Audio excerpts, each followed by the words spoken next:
Hello friends, welcome to my YouTube channel. Today I'll explain view-counterview writing. First, let's understand the two terms view and counterview. Every coin has two sides, heads and tails. Similarly, many social, political, economic, educational, historic issues have different perspectives. हर सिक्के के दो पहलू होते हैं, heads and tails. ठीक उसी तरह से many social, political, economic, educational, historic issues के भी बहुत सारे पहलू होते हैं. एक डिबेट में ऐसे ही किसी इश्यू या टॉपिक को लिया जाता है और दो ग्रुप्स होते हैं. The first group speaks in favour of the topic. It is said that they present their views of the topic.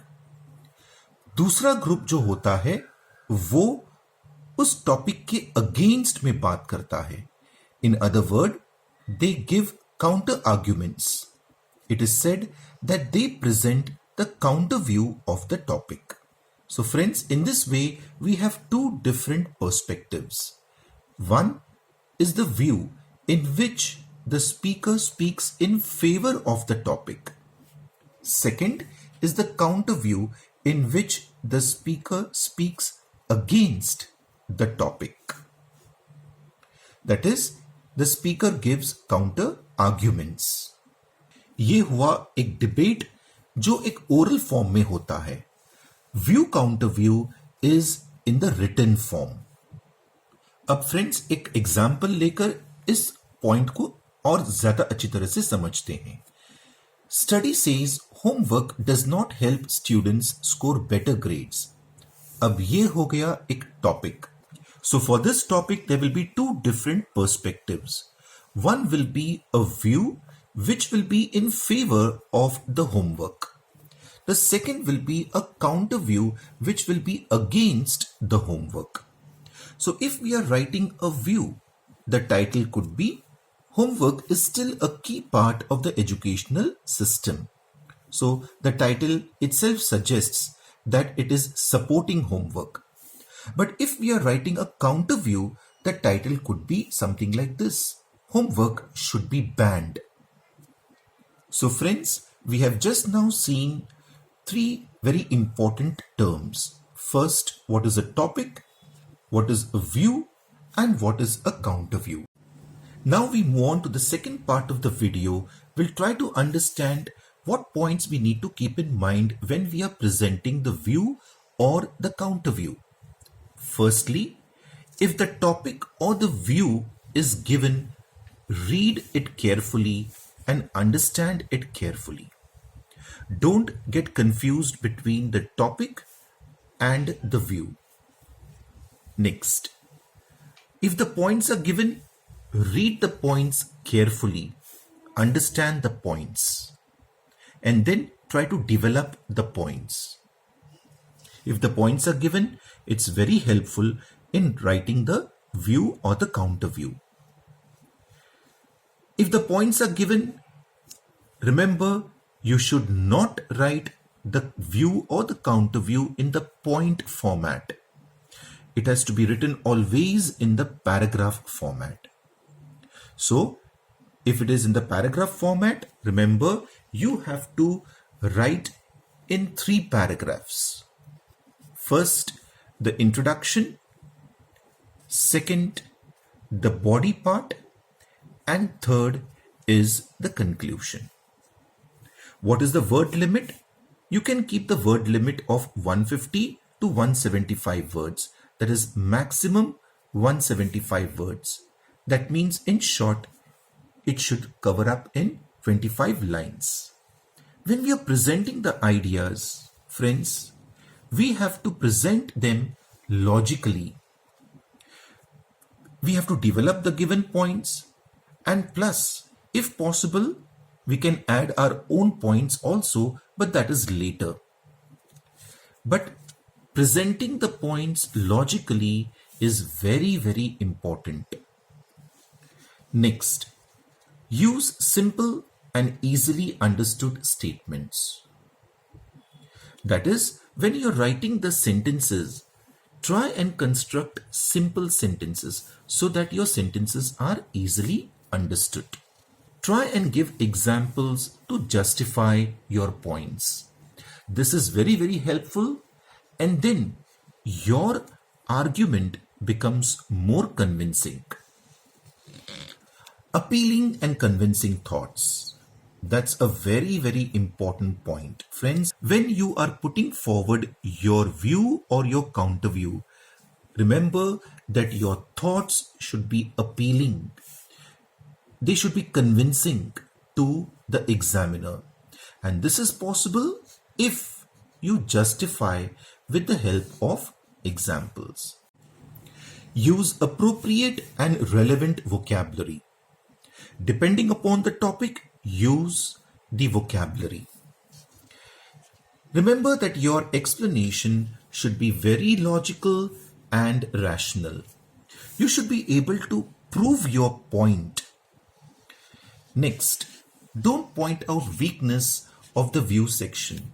Supposing if you are asked to write the counter view of a given topic or the given view, then the first thing that you should avoid is that you develop your own points, your counter argument. And while doing so, don't point out the weakness of the view section. This you have to avoid. Don't try to find out the negative aspects of the view section. Very important, and that is, don't use aggressive language. Remember, your focus should be on appealing and convincing ideas, but the tone, the language that you're using should be very polite, courteous. Don't use aggressive language at all. If you are asked to write the view or the counter view, specify that the passage is the view or the counter view section. And yes, an appropriate title is a must. If you don't give a title to your view or the counter view section, then you will lose marks. Generally, 1 mark is deducted if the title is not written.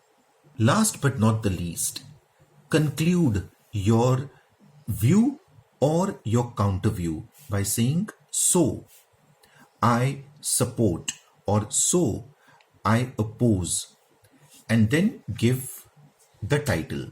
So friends, these were the different points that I think are very important while we are presenting our view or the counter view.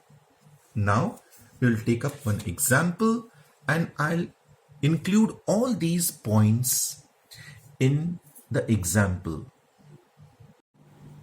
So friends, we'll take up the same example that we had seen earlier. This is the topic, and let us suppose that we are asked to write the counter view of this topic. So our counter view is, remember, against homework. So we say homework should be banned. Now, how do we present it? So we begin this way. This is the title of my counter view. Homework should be banned. Write the title and underline it. And this is how I begin my first paragraph. Remember, the first paragraph is an introductory paragraph. We should not straight away jump to the topic. So in the first paragraph, I am saying, in schools and colleges, teachers give a lot of homework to students because it is considered an integral part of the teaching learning process. However, there are many disadvantages of homework and it turns out more harmful instead of being beneficial. So, in the first 3 lines, I have spoken about how teachers give importance to homework and consider it as an important part of the teaching learning process. Thereafter, I have mentioned about the homework having more disadvantages and being harmful instead of being beneficial. How? I will be mentioning it now in the second paragraph.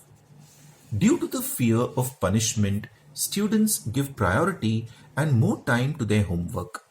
They give comparatively less time to studying. So this affects learning. So this is my first point which I have developed, that homework affects learning.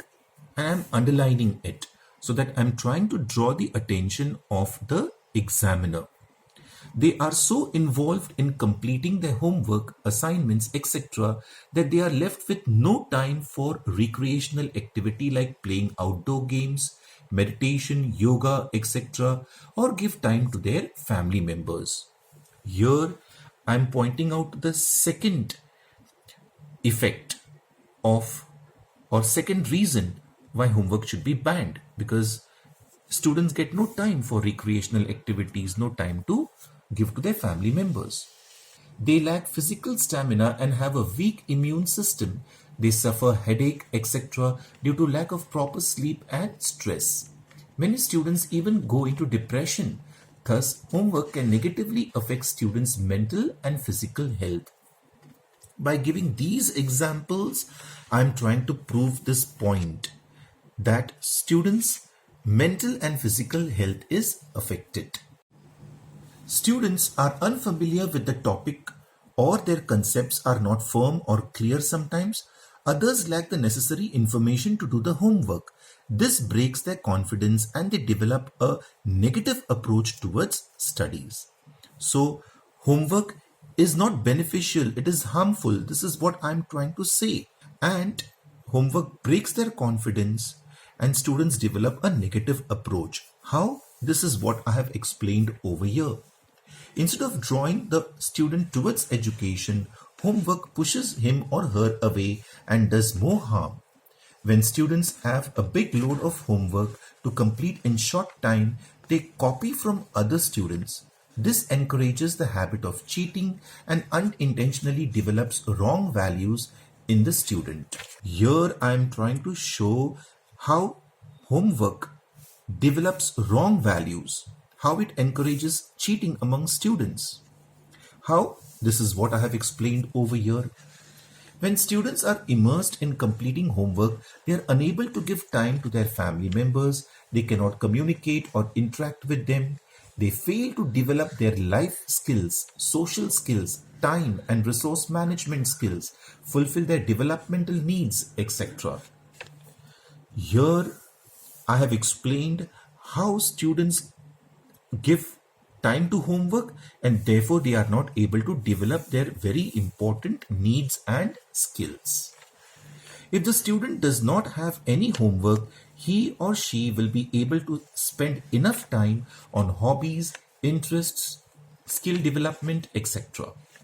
This will help them to develop as an all-round personality, become happy individuals and worthy citizens of our country.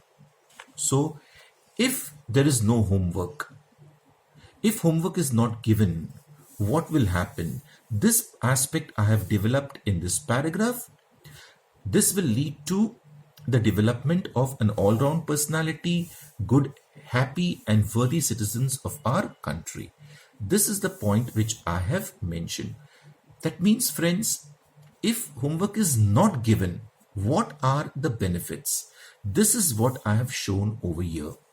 In the last paragraph, friends, I am concluding my counter view by saying, so I think homework should be banned, and I am underlining it very, very clearly. So friends, this is how I have written the counter view. I have avoided aggressive language. I have constructed very simple sentences which are easily understood. My focus is on convincing and appealing ideas. And for that, I have taken the help of examples to justify my points. So friends, remember, be logical and rational while explaining your view or counter view, while explaining your points. I hope you find this video very helpful. Thank you for watching this video. Bye.